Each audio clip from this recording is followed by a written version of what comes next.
नमस्कार दोस्तों।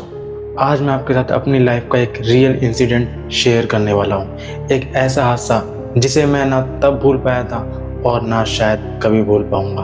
अक्सर जब भी मैं अपनी स्कूल बस से स्कूल जाता था, हमारी बस एक पुराने जंगल के रास्ते से गुजरती थी। वैसे तो ये हमारा रोज का रास्ता था।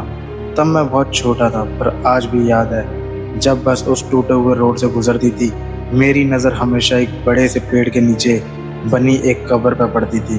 मैं हमेशा सोचता था ये कब्र किसकी होगी, पर कभी पता नहीं चला। एक दिन पता नहीं क्यों मैंने सोचा क्यों ना मैं इस कब्र के पास जाके देखूं, शायद मेरी क्यूरियोसिटी दूर हो जाए। फिर एक शाम मैं साइकिल लेके वहीं रास्ते से गुजरा, साइकिल को एक कोने में लगाया और कब्र के पास गया। वो कब्र ज़्यादा पुरानी नहीं लग रही थी, आसपास सिर्फ सूखे हुए पत्ते बिखरे हुए थे। मैंने नाम पढ़ने की कोशिश की, पर मिट्टी और मैली लिखावट की वजह से कुछ समझ नहीं आया। मैं वहाँ कुछ देर चुपचाप बैठा रहा। जब उठ के चलने लगा तभी मुझे एक अजीब सी मदहोश कर देने वाली इत्र की खुशबू आई। सबसे अजीब बात यह थी कि वहाँ आसपास कोई भी नहीं था। उसी शाम जब मैं घर लौट कर आया तब माँ ने पूछा, तू बाहर गया था, बता कर तो जाना चाहिए। मैंने अपनी माँ की तरफ देखा और चुपचाप अपने कमरे में चला गया। पता नहीं मुझे क्या हो रहा था, मेरे अंदर विद्रोह के, गुस्से के और अजीब से विचार घूमने लगे, जैसे मैं अपने आप पर अपना काबू खो रहा हूँ। माँ ने मुझे खाने के लिए कहा, पर मैंने यह कहकर मना कर दिया कि मेरा मूड नहीं है। माँ बोली, हाँ इसलिए तो कहती हूँ बाहर कुछ भी मत खाया कर, अब जल्दी से सो जा, सुबह जल्दी उठना है। पापा ने कहा, क्यों, कल क्या है? माँ ने थोड़ा गुस्से में जवाब दिया, कल स्कूल नहीं जाना इसे, आपको तो कुछ पता नहीं रहता है। इन सब बातों को दिमाग में घुमाते हुए मैं सोच लिया कि सोना ही बेहतर होगा। रात के लगभग 10 बज रहे थे।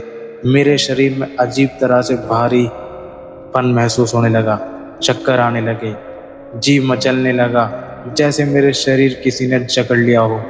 पूरे बदन पसीने में भीग गया। अजीब बात यह थी कि पंखा अपनी नॉर्मल स्पीड पर चल रहा था, लेकिन मुझे लग रहा था जैसे हवा कम हो रही है। मेरे अपने ऊपर से कंट्रोल चला गया। मैं बिल्कुल बेकाबू होने लगा।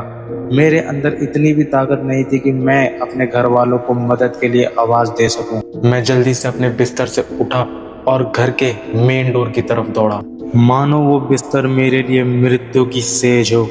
साथ ही चीखते और बड़बड़ाते हुए मैं बाहर गया और आसमान की तरफ देखकर जोर जोर से हंसने लगा। चांद जो काले बादलों में छुपा हुआ था, जैसे ही सामने आया मैं जोर से चीखने लगा।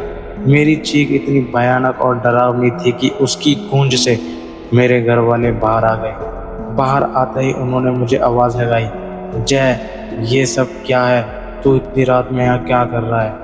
मैं अपने आपा खो चुका था। मैंने बड़ी बड़ी आंखों से अपनी माँ की तरफ देखा। ये पहली बार था कि मैंने उनके साथ इस तरह से बर्ताव किया था। जल्द ही पिताजी भी बाहर आए। उन्होंने मेरी तरफ देखा और पूछा, जफ़र तू यहाँ क्या कर रहा है? मेरी माँ को ये सब बहुत अजीब लगा, क्योंकि वो किसी जफ़र नाम के व्यक्ति को नहीं जानती थी। मैं पिताजी की आंखों में देखा और पूछा, तू जानता है मुझे? और मैंने तेजी से दौड़कर वापस अपने कमरे में आ गया।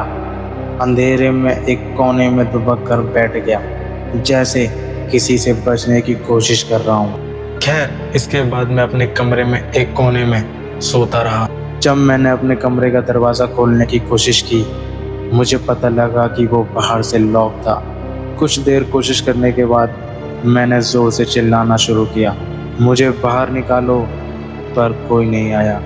दोपहर तक मैं वहीं कमरे में बंद रहा। फिर मुझे कुछ लोगों की बातें और उनके कदमों की आहट अपनी तरफ आती हुई सुनाई दी।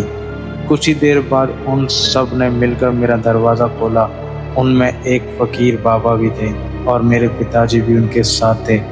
वो सब मेरी तरफ तेज कदमों से आए, मेरे हाथ पैर पकड़कर मुझे ज़मीन पर लिटा लिया। मैं कुछ देर झटपटाता रहा। बाबा ने मेरे गले में एक तावीज़ डाला, फिर मेरे ऊपर एक इत्र डाला, जिसकी खुशबू मुझे जानी पहचानी लगी। अब मैं सुरक्षित था और एक दिन मैं अपने पिता के साथ बैठकर खाना खा रहा था। मैंने पापा से पूछा, पापा ये इत्र कौन सा था। मुझे इसकी खुशबू बहुत जानी पहचानी लगी। पहले तो पापा कुछ बताना नहीं चाहते थे, पर फिर उन्होंने कहा, जय, बात यह है कि जफर नाम का एक लड़का था। वो एक परफ्यूम बनाने वाली कंपनी में काम करता था। बहुत अच्छा इंसान था, पर एक दिन परफ्यूम फैक्ट्री में आग लग गई। जफर भी उसमें मर गया। पर अक्सर जो लोग उसकी कब्र के पास जाते हैं, उन्हें वैसी ही खुशबू मिलती है जैसी तुमने महसूस की थी। शायद ये उसका तुम्हारा साथ आने का तरीका हो। और हाँ, तुम ये तावीज़ हमेशा अपने गले में रखना। इसको कभी खुद से दूर मत जाना और उस कब्र के पास भी कभी मत जाना। उसके बाद मैंने उस कब्र के आसपास जाने की हिम्मत नहीं की और ना ही कभी वहाँ भटकने